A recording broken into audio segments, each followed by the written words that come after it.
5, 10, 10,000 real quick. Paldo! Boom! Paldo! Paldo! Yes! Paldo na naman! 10,000 agad yun. Sana all. Kulit nyo kasi, ba't kasi dyan pa kayo dumadaan sa EDSA busway eh. Kapwa tayo motorista na mainipin. Talagang hindi sila pwede matraffic, hindi sila pwede madelay. Kaya napipilitan silang dumaan sa EDSA busway. Ayaw nila na hindi sila mauuna agad o pipila ng ganito. Ayaw nila ng ganyan, yung mga kapwa natin motorista na mainipin. Pero okay lang yun kasi mukhang may pera naman sila pambayad ng 5K. Sana all. Makikita mo pag may bantay eh. May mga nakatayo dyan sa barrier na yan eh. Tapos may, ay mayroong bantay! May bantay na naman! Ayun na naman, may bantay nga! Agoy, agoy, agoy! Wow naman! Wow! Wow! Well, araw-araw na sila nagbabantay dito sa Santolan ha. Nakita ko nakaraan, ganitong oras din. Nakita ko sa balita, madaling araw pa. Noong isang araw at parang tanghali na yata sila dito.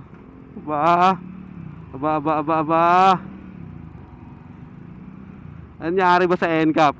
Pwede magtanong. Sabi ko sa inyo eh, mag-update kayo sa page nyo eh. Na may ganito kayo nahuhuli eh, sa linggo-linggo eh.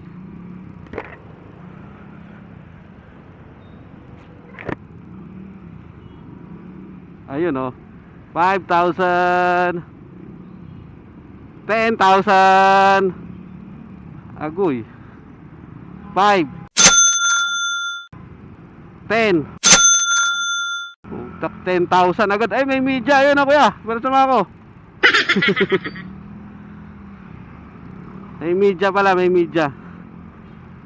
10,000 real quick. Paldo! Boom! Paldo! Paldo! Yes! Paldo na naman! 10,000 agad yun. Sana all.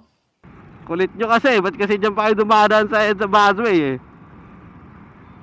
Tama, namigay kayo ng 5,000 ng ganun-ganun lang. Sayang yun.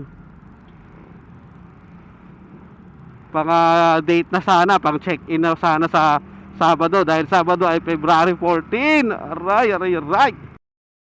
Pasalo kung pumesto pa sila sa ano, sa mga underpass, sa mga tunnel, Cubao, tsaka sa may show.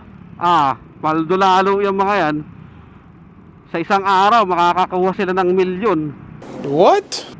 Makahuli lang sila ng mga milyon pala, mga 100,000 pala, mababa na 100,000. Buong araw sila pumesto dyan, salit-salita, no? Kasi marami na ulit kasi dumadaan dyan sa busway, ginagawa expressway. Ayun na nga, yun talaga. May mga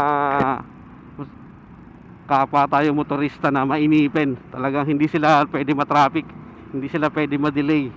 Kaya napipilitan silang dumaan sa EDSA busway. Ayaw nila na hindi sila mauuna agad o pipila ng ganito. Ayaw nila ng ganyan, yung mga kapwa natin motorista na mainipin. Pero okay lang yun kasi mukhang may pera naman sila pambayad ng 5K. Diba? So ganun talaga. Yan, siyempre sa mga kapwa natin motorista na ano, bawal dyan, matagal ang bawal dyan. Yan, right, Jake?